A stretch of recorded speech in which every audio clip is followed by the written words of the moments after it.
আছে। শ্রদ্ধেয় সভাপতি মঞ্চে লাল সালাম।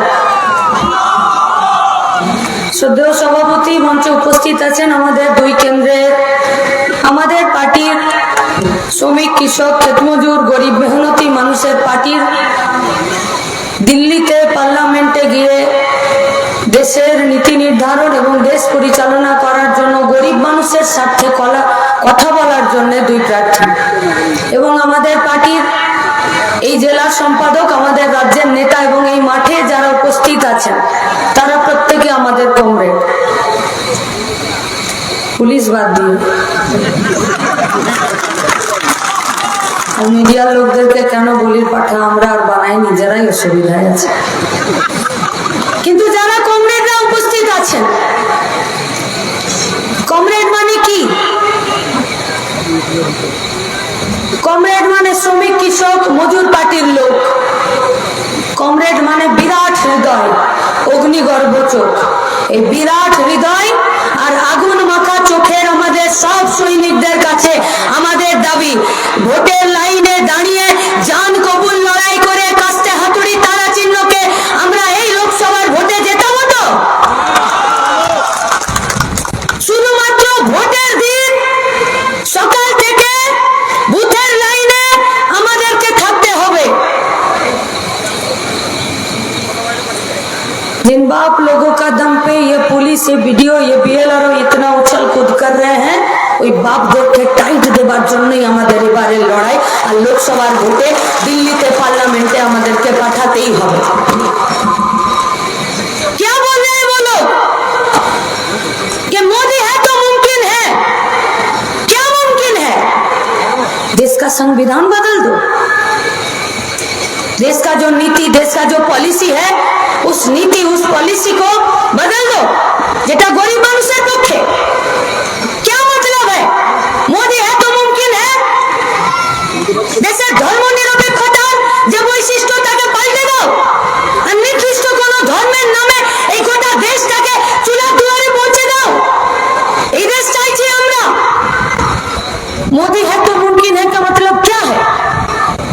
দুটো মাকে উলঙ্গ করে গোটা রাস্তায় মণিপুরের রাস্তা দিয়ে হাঁটানো, इसका नाम है मोदी है तो मुमकिन है?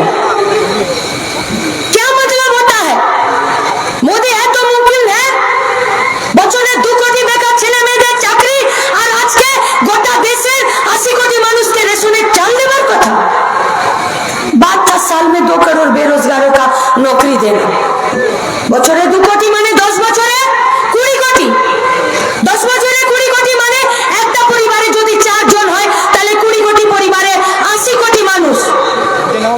80 কোটি মানুষের কাউকে একজনকে জিজ্ঞেস করলে বলা যাবে আপনার সোর্স অফ ইনকাম কি?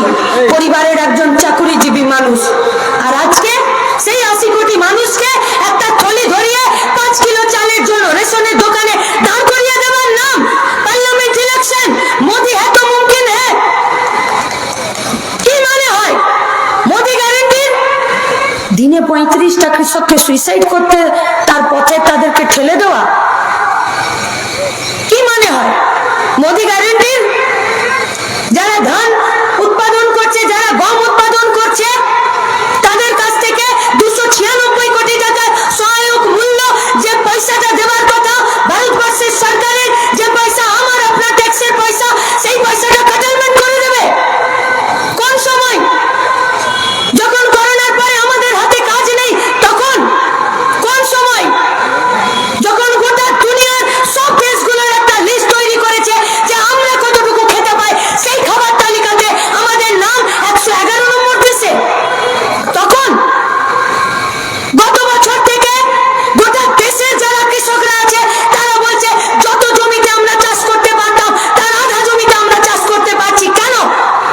কারণ পরিবেশের, আবহাওয়ার, জলবায়ুর পরিবর্তন হয়ে যাচ্ছে, পারছে না চাষ করতে। শুধুমাত্র এই একটা কারণ না তো? मोदी है तो मुमकिन है, मोदी का गारंटी है कि এবারে ইলেকট্রিক বিলের দাম যত হুড়হুড় করে বাড়বে দেশের সরকার তার কোনো হিসাব নেবে না। তাই তো ইলেকট্রিক বিল 2020 তারা আইনটাকে পাস করিয়ে নিতে চাইছে। তাই তো কি চালাবেন আপনি? স্যালো পাম্প, দিদির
ज्यादा उत्पादन होले সেই ফসলটাকে কিনবে কে?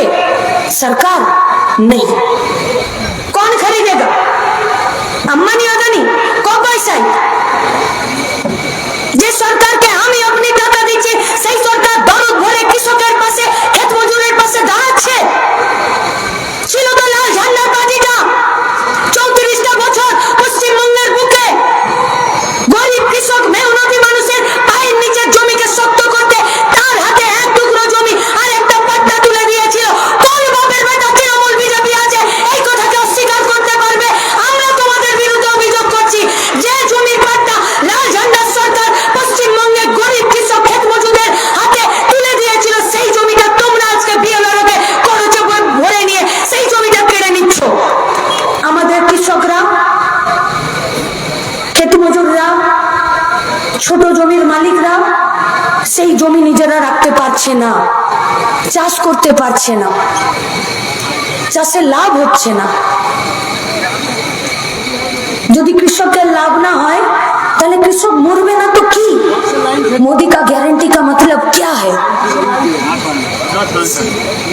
कि साल में 13,000 किसान जो सुसाइड कर ले रहा है। 1,74,000 মানুষ শুধুমাত্র সুইসাইড করে নিজেদের প্রাণ দিয়েছে এই ভারতবর্ষে লাস্ট বছরে 2024 এর আগে। মোদি গ্যারান্টি মানে কি হয়? 1,74,00,000 মানুষের প্রাণ চলে যাবে। তার মধ্যে ক্ষেত মজুর, দিন মজুর, রাজমিস্ত্রির সাথে লেবারের কাজ করছে, দোকানদারের কাজ করছে, নিরানোর কাজ করছে তারা। গোদের উপর বিস্ফোরণের মতন এখন ইলেকটোরাল বন্ডের নামে ইলেকশন ফান্ডে টাকা দিচ্ছে। কে টাকা দেবে তাও জানা যাবে না, কে টাকা নিল তাও জানা যাবে না, কত দিল তাও জানা যাবে না। খেতে দেবেন আপনি কীটনাশক ওষুধ, সার? গ্লেনমা কোম্পানি বানাবে? ওই টেলমা ওষুধটা, যে প্রেসারের ওষুধটা যে কোম্পানি বানাচ্ছে সেই কোম্পানি 3-3বার নোটিশ পাঠালো ভারতবর্ষে প্রশাসন তাদের বিরুদ্ধে যে তোমার ওষুধটা জাল, তোমার ওষুধটা ভালো নয়, তোমার ওষুধটা রোগ সারাচ্ছে না, তোমার ওষুধটা কীটনাশকে ভালো নয়, তোমার ওষুধটা সার তৈরিতে ভালো নয়। ये गिलमा कंपनी मोदी के साथ मीटिंग में बैठ गया और मोदी बोला कि তোমার কোম্পানিটা শুধু তখনই ভারতবর্ষের বাজারে কীটনাশক সার, কীটনাশক ওষুধ, সার আর ও প্রেসারের ওষুধ বিক্রি করতে পারবে তখনই যখন তুমি আমাকে কোটি কোটি টাকা ইলেকটোরাল বন্ডে ভোটের নামে তুমি আমাকে চাঁদা দেবে। আর জিজ্ঞেস করুন বিজেপির নেতা কর্মী, তাদের কাছে জিজ্ঞেস করুন। আমরা কাউকে কোনো ব্যক্তিগত আক্রমণ করতে পারছি না, लेकिन जिसका खुद का घर संभलता नहीं है वो देश को नहीं संभाल सकता, पारবে না।